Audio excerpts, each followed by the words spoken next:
सेठ आबिद कौन थे और एक आम आदमी से गोल्ड किंग बनने तक का सफ़र, सेठ आबिद ने पाकिस्तान के लिए कौन सा कारनामा सरअंजाम दिया, आज इस पर बात करने वाले हैं। बिस्मिल्लाहिर्रहमानिर्रहीम। अस्सलाम वालेकुम। यूनिक इल्म अकेडमी के मोअज़्ज़ज़ नाज़रीन व सामीन, आपसे गुजारिश है कि हमारे इस चैनल को सब्सक्राइब कर लें। सबसे पहले आपको बताएं कि सेठ आबिद एक बहुत मशहूर और पुरअसरार तरीन शख्स थे। सेठ आबिद सोने की स्मगलिंग की दुनिया का एक बहुत बड़ा नाम था और उन्होंने इस फील्ड में बहुत ज़्यादा नाम कमाया। अगरचे उनकी ज़िंदगी बहुत पुरअसरार थी, लेकिन कुछ उन्होंने ऐसे काम भी किए जिनकी वजह से वो सुर्खियों में भी रहे। सबसे पहले आपको बताएं कि वो लाहौर से आगे कसूर के नवाही इलाके में पैदा हुए और उनकी पैदाइश तकसीम में हिंदुस्तान से पहले की है। इसके बाद जब बरसगीर तकसीम होता है तो वो हिजरत करके पाकिस्तान आ जाते हैं। पाकिस्तान आने के बाद वो कराची सेटल हो जाते हैं, जहाँ पर उसके वालिद एक नया कारोबार शुरू करते हैं और वो कारोबार सोने और चांदी का होता है। इसी दौरान सेठ आबिद की मुलाकात एक ऐसे माहीगीर से होती है जो स्मगलिंग का काम करता है। दुबई से कराची तक वो सोने की स्मगलिंग का उसका एक नेटवर्क होता है जिसे वो रन कर रहा होता है।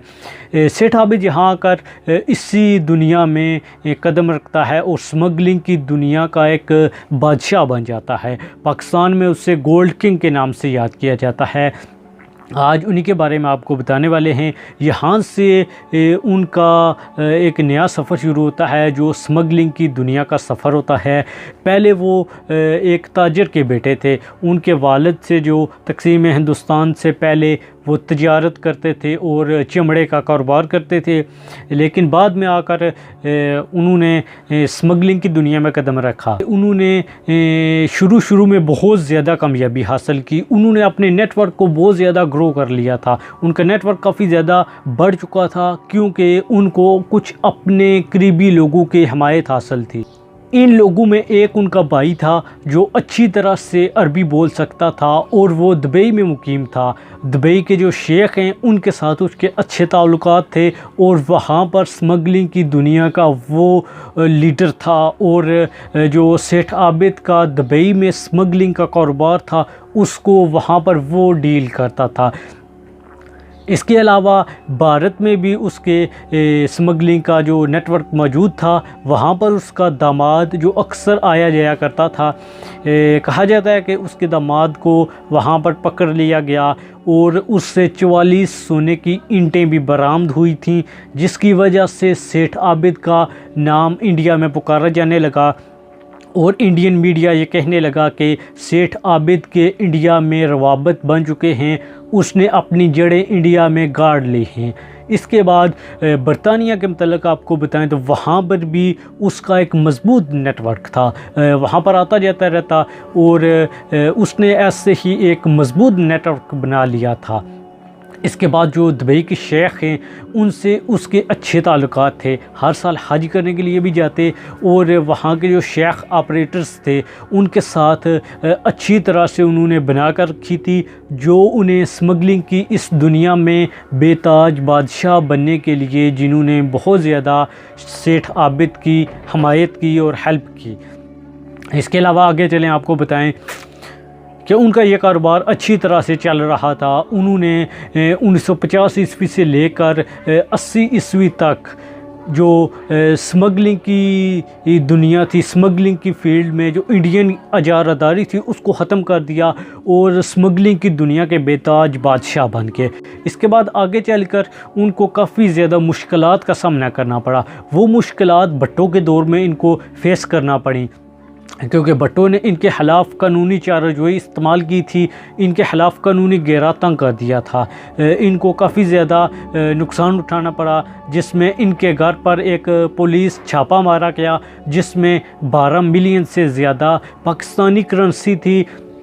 इसके अलावा कुछ कीमती घड़ियाँ और एक बड़ी तादाद में सोना भी था जो पुलिस ने अपनी तहवील में ले लिया था। इसके बाद आपको बताएं कि वहाँ पर कुछ घोड़े भी थे जो उसने स्मगलिंग की दुनिया में इस्तेमाल किए थे।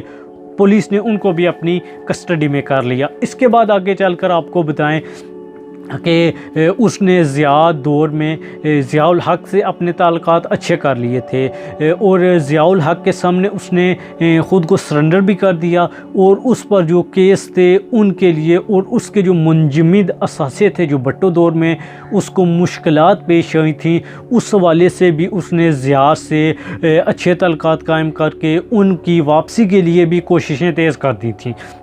मज़ीद ये कि उसने इस दुनिया में बहुत ज़्यादा माल कमाया। इसके बाद वो 90 की दहाई में एक बहुत बड़े रियल स्टेट डेवलपर बनकर उभरे। लाहौर और कराची में उनकी बहुत ज़्यादा जायदादें थीं और एक बहुत बड़े मिलियनेयर बनकर उभरे थे। और इसके अलावा वो फलाई कामों में भी खर्च करते थे क्योंकि उनके अपने जो बच्चे थे वो भी स्पेशल चाइल्ड थे। इसी चीज़ को मद्देनज़र रखते हुए उन्होंने एक हमज़ा फाउंडेशन भी बनाई और जिसका मकसद ये था कि ये जो स्पेशल चाइल्ड हैं इनकी देखभाल की जाए और इनकी निगहदाश्त की जाए। इसके बाद आगे चलकर आपको बताएं कि वो ज़ियाउल हक के दौर में उन पर वो मुश्किलात कम हो गई थी जो उन्होंने भुट्टो के दौर में फ़ेस की थी। इसके बाद पाकिस्तानी मीडिया पर काफ़ी ज़्यादा उनको डिस्कस किया गया। इसके बाद उन पर इंटरनेशनल लेवल पर स्मगलिंग का केस बना जिसके लिए पार्लियामेंट में बाकायदा एक कमेटी बनाई गई थी और वो कमेटी उस केस को देख रही थी। इसके अलावा वो जो कमेटी बनाई गई थी उसकी काविशों से कस्टम हुकाम ने 3100 तोला सोना सेठ आबिद से कराची एयरपोर्ट पर अपनी तहवील में लिया था। इसके बाद वो 2021 को उनकी वफ़ात होती है और सारी ज़िंदगी सोने की स्मगलिंग करने वाला एक दिन मौत उसे स्मगल कर लेती है और उसकी कहानी का ख़ात्मा हो जाता है, लेकिन तारीख़ में वो एक गहरा असर छोड़ता है और हमेशा के लिए तारीख़ में गोल्ड किंग ऑफ पाकिस्तान के नाम से मशहूर हो जाता है। इंडिया में भी उस पर बहुत ज़्यादा बातचीत होती रही। तो दोस्तों ये थी आज की वीडियो। उम्मीद करते हैं कि आपको पसंद आई होगी। हमारे चैनल यूनिक इल्म अकेडमी को सब्सक्राइब करें और ऐसी इंटरेस्टिंग स्टोरीज़ सुनने और देखने के लिए आपके मशकूर हैं। हमारे इस चैनल को अपने दोस्तों के साथ शेयर भी करें और वीडियो को लाइक कर दिया करें। इंशाल्लाह आपसे एक नए टॉपिक के साथ एक नए दिन और एक नई स्टोरी के साथ मुलाकात होगी। अल्लाह निगहबान।